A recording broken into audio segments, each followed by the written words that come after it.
એક નાનકડા ગામમાં અર્જુન નામનો એક છોકરો રહેતો હતો. તે સરકારી શાળામાં છઠ્ઠા ધોરણમાં ભણતો હતો.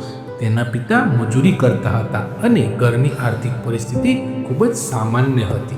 અર્જુન પાસે મોંઘી પુસ્તકો કે ટ્યુશન ન હતા.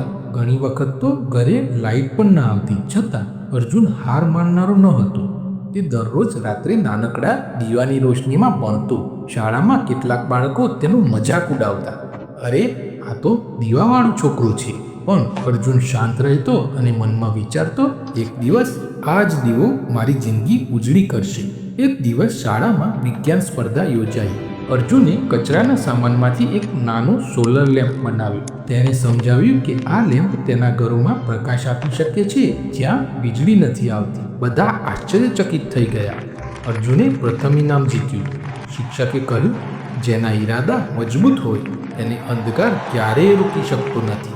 કેટલાક વર્ષો પછી અર્જુન એન્જિનિયર બન્યો અને પોતાના ગામમાં મફત સોલાર લાઇટ લગાવી. હવે એ જ લોકો તેને કહેતા, જુઓ, દીવાવાળો છોકરો આજે આખા ગામની રોશની બની ગયો. તો મિત્રો, આ વાર્તાની શીખ એ છે કે પરિસ્થિતિ નાની હોઈ શકે પણ સપના મોટા હોવા જોઈએ. મહેનત અને હિંમતથી અંધકાર પણ હારી જાય છે. તો મિત્રો, આ વાર્તા સારી લાગી હોય તો વિડીયોને લાઈક કરજો, ચેનલને સબસ્ક્રાઈબ કરજો. મળીશું બીજા વિડીયોમાં. જય હિન્દ, જય ભારત, જય જય ગરવી ગુજરાત.